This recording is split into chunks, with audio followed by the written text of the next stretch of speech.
Hello，大家好，我係龍生啊。咁今日咧同大家深度拆解咧西區呢2年嘅銷冠啊，華發金灣府啊，因為佢連續咧2025年、2026年咧呢2年咧坐穩呢個金灣成交榜首啊。啱啱咧就加推咗最新嘅 A10 棟全新單位啊。咁好多香港買家自住嘅家庭都喺度問啦，呢個盤咧值唔值得落手啊？咁佢嘅優缺點啊，同埋有啲避坑嘅伏位咧，邊啲人適合買，邊啲人唔好掂咧？咁一次性同大家拆解清楚啊！咁首先第一個咧，同大家講翻佢呢個樓盤一啲核心嘅基礎數據作為一個參考啦。咁我哋樓盤名咧叫華發金灣府啦，備案名咧叫華發天匯廣場啊。位置咧就喺我哋嘅金灣嘅科公路同埋金帆路交匯處啊。佔地面積咧係成10萬方嘅，建面咧有34.3萬方啊。咁容積率咧係3.8%，綠化率咧35%啊。咁整體規劃咧係有23棟啊，高層加埋呢個小高層洋房啊。咁總共戶數咧有1964伙啊，車位數咧係2333個啊，車位比係1比1.019啊。交樓時間咧最新嘅 A10 棟咧合同時間咧要去到2028年嘅6月份啊。物業咧就係華發物業，係物業費係3蚊一個平方嘅每月啊。講翻啦，咁佢一啲真實嘅硬傷缺點咧，我哋買樓要注意呢啲避免嘅伏位啊。咁首先講實話啦，銷冠盤咧都唔完美啊。呢幾個缺點咧，如果介意嘅話，就直接勸退啊嚇。第一個咧就係社區嘅密度係偏高啊，容積率咧係3.8啊，屬於西區剛需嚟講偏僻嘅水平啦，同埋咧佢部分嘅係2梯5戶嘅設計。高層咧成33層高啊！咁如果係一啲工作日嘅早晚高峰期咧，等 lift 嘅壓力咧會比較偏大啊！而且咧佢一啲低樓層嘅單位嘅採光啊，同埋樓間佢嘅壓迫感咧會比較明顯啊！如果介意舒適度咧，一定要揀翻啲中高樓層啊！咁第二點咧就係屬於一個期樓啦，唔適合心急入住嘅朋友啊。雖然話大概率會提前3到6個月交樓咧。但係紙面交付咧都係要去到呢個2028年通常咧都係有成2年嘅一個時間相隔，即係而家買咗急住咧打算短期搬入嚟，或者想話攞嚟收租回報嘅呢啲咧係唔考慮啊，千祈唔可以考慮啦。咁呢個時間之間嘅一個空間咧，會有一個租房成本啦，大家可能要預一預嗰個預算。咁第3個咧就係臨近呢個路嘅棟數咧係會有呢個車流噪音啊，因為新加推嘅 A10 棟咧都係比較靠近呢個主幹道科公路A6到 A10 都係一樣，因為嗰一條咧係比較車流密集嘅主幹道嚟嘅。如果對呢個噪音敏感比較要求安靜嘅朋友咧呢幾棟嘅低樓層咧千祈唔好揀啦，優先揀小區嘅內側樓棟同埋一啲比較高層嘅單位。咁第4個部分咧就係講翻。佢有一啲單位嘅隱私係一般啊，因為2梯5伙嘅佈局啦，部分嘅單位嘅陽台或者窗戶咧，會同隔離戶咧係對望距離係比較近。如果比較注重呢個居家嘅隱私咧，中意安靜獨立空間嘅朋友咧，就可能要通過一啲呢個透光不透人嘅窗紗嘅咁嘅方式咧，去進行一個避免啦。呢啲就係佢嘅一個缺點嘅方面。咁佢可以做2年銷冠咧，真係有道理嘅。咁優勢1咧就係成個金灣最高嘅得房率亦都係好多朋友最中意嘅就係實用啊！咁作為金灣首個第4代住宅咧，呢個盤最大嘅殺手鐧咧就係超高嘅贈送咧，同埋零虛位啊！咁最高嘅得房率咧可以去到115%啊，91方咧可以直接做到標準嘅4房。咁好多朋友都好識計數啦，咁人哋一個110方先至可以做到咁嘅空間，咁佢91方咧就可以搞掂啦。而且總價可以平幾十萬喎，實用面積更加之大，咁性價比咧係比好多嘅樓盤都要高啊！咁優勢2咧就係珠海嘅國企龍頭啦，買得夠穩啦，同埋零爛尾嘅風險啊！咁華發可以話係珠海本土嘅千億國企，多年嘅零延遲交樓、零爛尾嘅一個交付口碑咧係排喺前邊嘅。物業嘅管理優質啦，對於我哋好多朋友嚟講咧，嚟到呢度買樓咧，而家係安全穩陣係永遠排喺第一位嘅。咁第三咧就係片區配套啊，亦都係同價位當中係頂配啊，因為佢擁有一個非常之大氣嘅入戶大堂啦，同埋係雙會所、雙泳池，有獨立嘅健身室啊、休閒茶室啊，同埋下沉式嘅水景庭院啊。咁日常居家散步休閒咧，係完全有呢個度假嘅社區質感啊！咁全屋咧都係3000蚊精裝嘅標配啊，中央冷氣啊、新風系統啊、方太廚具啊、科勒嘅衛浴啊，入伙都唔使喺裝修上邊使大價錢啊！咁第四個咧就係地段嘅配套成熟啊！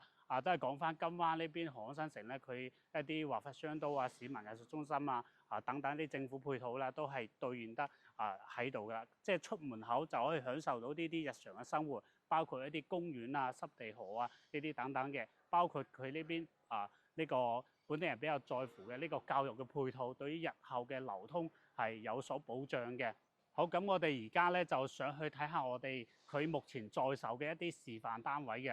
好，我哋而家嚟睇我哋嘅示範單位88方嘅3房2廳2衛啊。咁佢都有一個入戶嘅獨立空間啦。然之後我哋呢個門嘅交標都係比較高身嘅，呢個指紋密碼鎖都係一個交標啊。然之後入門嘅呢邊咧係有一個房間嘅，呢個房間咧就係比較夠用，就需要做到定制櫃啦。然之後呢邊係鞋櫃位嘅一個預留。跟住到咧，其實可以睇到88方呢個咧係一個大橫廳嘅設計啊！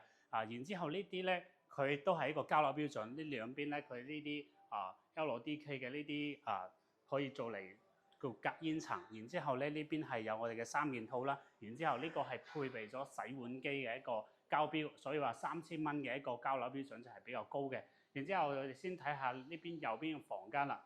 下次呢邊咧就係做好晒，好似酒店式嘅一個交標全部係乾濕分離啊，包括嘅色調咧都係比較偏向於酒店風格。然之後我哋呢個大嘅次臥呢個空間咧，佢都係做咗呢個飄窗露台嘅收窄然之後我哋做衣櫃啊，做3邊落床都係 OK 可以做到嘅。跟住嚟睇翻我哋啱先個客廳個空間咧。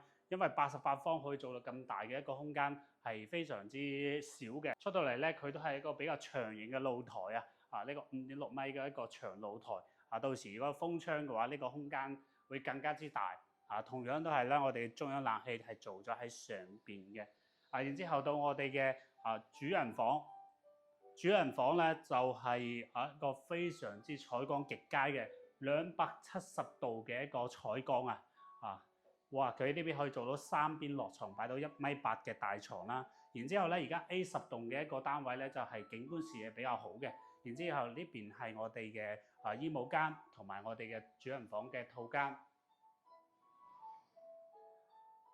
呢個咧就係成個屋苑入邊最細嘅一個面積單位，目前嘅單價咧就喺15000蚊到16500左右，總價咧就大概喺145萬到160萬左右嘅一個總價嘅。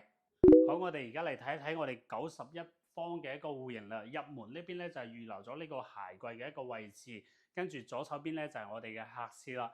客廁呢邊咧佢都係做好晒所有嘅呢啲乾濕分離科勒嘅馬桶呢啲全部係一個衛浴跟住咧到翻我哋5.7米嘅一個大橫廳嘅一個設計啦。跟住佢嘅露台咧同樣係同等嘅闊度高層嘅視野景觀咧係非常之好如果呢個91方嘅話。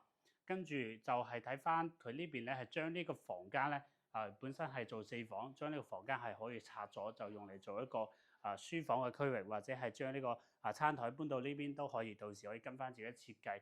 然之後呢邊我哋嘅廚房咧就係一個 U 字型廚房，U 字型廚房咧入邊嘅風格咧都係非常之高嘅一個精裝修嘅標準啦，同埋可以放到大嘅雙開面嘅冰箱嘅然之後嚟睇翻我哋嘅房間呢邊嘅房間嘅話，呢個大嘅次臥咧，佢係同樣而家咧係做咗3邊落床啦，可以擺到雙邊咧有呢個床頭櫃嘅，因為呢個實用率就非常之高啦。然之後上邊咧都係我哋嘅每一個房間都係中央冷氣啦，然之後可以預留衣櫃位呢邊咧就做咗個細嘅兒童房嘅設計，做咗一個定制，就利用咗飄窗露台呢邊，仲做咗個書台位。然之後主人房方面，佢係一個270度嘅一個大飄窗啦，咁呢個咧都係採光係極佳佢嘅舒適度係非常之高當然咧佢呢個衣櫃咧就喺呢邊設置咗衣櫃衣櫃就會細咗少少。如果有需要可以住嘅人唔多咧，可以攞一個房間嚟做呢個衣帽間都係 OK 嘅。呢個主人嘅一個套廁啊。然之後可以睇到成個屋內嘅感覺咧，都係比較高嘅一個交付標準。咁呢個咧，目前咧佢嘅單價咧喺16,800到18,000蚊嘅一個單價。佢總價方面咧就大概喺163萬到178萬左右嘅一個總價嘅。好，我哋而家嚟睇呢個99方嘅4房2廳2衛啊。咁佢呢邊咧都係屬於佢一個獨立嘅入戶空間。入到嚟咧呢邊係預留咗一個鞋櫃嘅位置啦。然之後咧入門咧係做咗一個細細哋嘅房間。呢個房間咧就需要做到定制㗎啦。然之後咧右手邊咧就係我哋一個客廁。客廁呢邊咧，呢啲都係交樓標準跟住呢啲全部係乾濕分離做好晒嘅。呢個99方咧就會比91方咧要大嘅，因為呢個空間佢嘅開間咧係有成5.7米嘅一個露台啊。呢個露台係比較長型啦，A10棟咧就唔同嘅位置可以作為一個內部空間嘅參考。反正佢一個露台咧就係比較長嘅一個露台，然之後兩邊係可以對流嘅。餐廳位咧就係佢係將呢個位咧都係同樣咧縮得比較細咁至比較明窗嘅設計。然之後廚房咧就係一個 U 字型嘅廚房，可以擺到我哋嘅大4門冰箱嘅。然之後呢個洗碗機呢都係一樣嘅交樓標準。好，然之後嚟睇下我哋呢一邊啦。全屋嘅中央冷氣都係交標嚟嘅。咁右手邊咧就係我哋一個大嘅次臥。大嘅次臥咧就係佢個空間感咧都還可以嘅，因為都係同我哋主客廳嘅朝向係一樣。然之後呢邊有一個細嘅次臥啦，呢邊係全部嘅空間咧，因為佢係比較窄，所以佢係將呢個空間係可以利用得比較好嘅。然之後主要睇翻我哋嘅主人房啦。主人房咧又係比較大一啲嘅，呢個係比91要大一啲，270度嘅一個飄窗啦。咁樣嗰個同我哋傳統嘅一啲單位咧係有所不同跟住嗰邊咧就係一個衣櫃嘅位置啦，同埋我哋嘅主人嘅套間空間就喺入邊啦。可以睇一睇，都係做好晒咁樣一個交樓標準嘅。咁呢個就係直接所見就即所得啦。呢一套單位咧，而家嗰個單價咧大概喺17,000蚊到18,500蚊到啦。總價咧大概喺呢個165萬到190萬左右嘅。咁佢個價差咧每一層都係唔同嘅。好，我哋而家嚟睇呢個116平方嘅4房3衛，亦都係最搶手嘅呢個戶型。跟住入門咧就可以做到一個鞋櫃喺右手邊。就係我哋一個入門嘅第一間客房，而且帶我哋嘅套廁嘅一個單位，而且呢個房間係非常之大咁如果你有親朋好友嚟住咧，係同我哋嘅主人居住嘅空間咧係完全唔會相碰嘅。然之後呢邊係有我哋一個客廁啦，客廁係3段式嘅乾濕分離。哇！睇下呢個客廳，佢係一個5.8米嘅一個大開間。都係同我哋嘅露台嘅闊度咧係一樣嘅空間嘅，非常之長嘅一個露台啦。到時我哋都係可以做埋呢個風窗嘅。然之後咧，我哋全屋咧都係包晒我哋嘅中央冷氣，都係一個交樓標準。再睇下我哋廚房呢邊咧，都係做咗一個開放式廚房嘅一個交標啦。包括上面涼霸同埋我哋洗碗機呢啲全部係交樓標準嚟嘅。呢邊係我哋嘅餐廳位置，可以擺到呢個6人嘅餐台椅係完全冇壓力嘅。跟住到翻我哋呢個空間都係比較實用啦。然之後呢個細嘅次臥呢個可以做翻一個書房或者係兒童房啦，冇問題。呢邊係我哋嘅大嘅次臥，大嘅次臥咧都係可以做到3邊落床。跟住呢邊係一個衣櫃嘅位置。嚟睇翻我哋嘅一個主人房。主人房嘅呢個116咧，佢都係非常之大嘅，然之後都係採用呢個270度嘅一個飄窗設計。然之後睇翻我哋嗰邊係我哋嘅衣櫃位置，同埋可以做埋我哋嘅梳妝台啦，同埋我哋嘅主人房嘅一個套廁位置，呢個都係已經全部係做好晒一個交標噶啦。呢個116咧，而家佢嘅單價咧大概喺19,000蚊到21,000蚊左右一個單價，總價方面咧就喺190萬到215萬左右嘅一個總價。好，我哋睇完我哋嘅示範單位啦，亦都同大家總結下咧，係適配邊一啲人群去買呢個金灣府咧。首先咧就係預算150萬到200萬嘅，因為佢係喺珠海嚟講咧係一個非常之值得考慮嘅一個項目啊。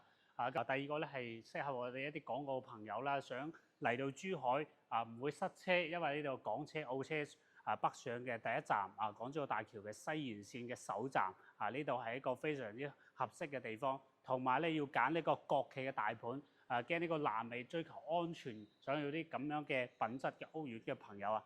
咁邊一啲人群又係唔適合嘅咧？首先第一個肯定係急交樓啊，因為買親呢度咧都係要等翻2年先至可以入住啊。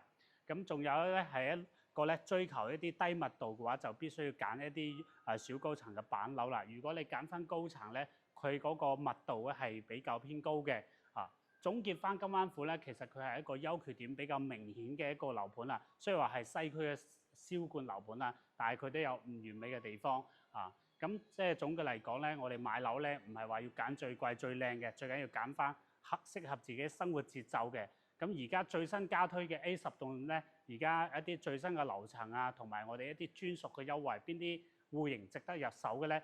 歡迎喺我哋嘅評論區咧留言666或者係 WhatsApp 666俾盧生咧，盧生會同你1對1拆解一啲點樣購買同埋一啲避坑嘅攻略嘅。OK， 我哋今集嘅內容分享就咁多啦，非常之多謝大家一個收睇我哋下集再見，拜拜。